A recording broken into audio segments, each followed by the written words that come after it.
Hi అండి, అందరూ ఎలా ఉన్నారు? ఈరోజు మన ఛానల్లో అయితే ఒక స్వీట్ రెసిపీ చూపించబోతున్నాను. అదేనండి కేసరి.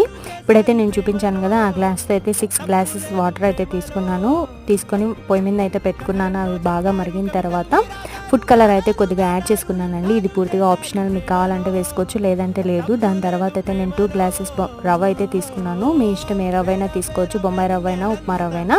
నేనైతే ఉప్మా రవ్వ తీసుకున్నాను. ఇప్పుడైతే షుగర్ యాడ్ చేసుకుంటున్నాను. ఇంత ముందుగా చూపించాను కదా, ఆ గ్లాస్తోనే 1.5 గ్లాస్ అయితే షుగర్ యాడ్ చేసుకున్నాను. షుగర్ యాడ్ చేసుకున్న తర్వాత ఈ విధంగా లూజ్గా అయితే అయిపోతుందండి. ఇలా బాగా ఉడికేటప్పుడు కొద్దిగా పాలు కూడా యాడ్ చేసుకున్నాను. టేస్ట్ అయితే చాలా చాలా బాగుంటుందండి. మీరు కూడా ఒకసారి ఇంట్లో ట్రై చేయండి. ప్రసాదాలకి అయితే చాలా తొందరగా అయిపోతుంది కాబట్టి నేనైతే ఫ్రైడే రోజు చేసుకున్నాను. పాలు వేసిన తర్వాత ఇప్పుడు నెయ్యి వేసుకొని బాగా ఒకసారి అయితే మిక్స్ చేసుకున్నానండి. డ్రై ఫ్రూట్స్ ఉంటే అవి కూడా యాడ్ చేసుకోవచ్చు. మా ఇంట్లో అయితే ఇప్పుడు ప్రస్తుతానికి అవైలబుల్గా లేవు కాబట్టి నేనైతే ఇలాగే చేసేసాను. అంతే.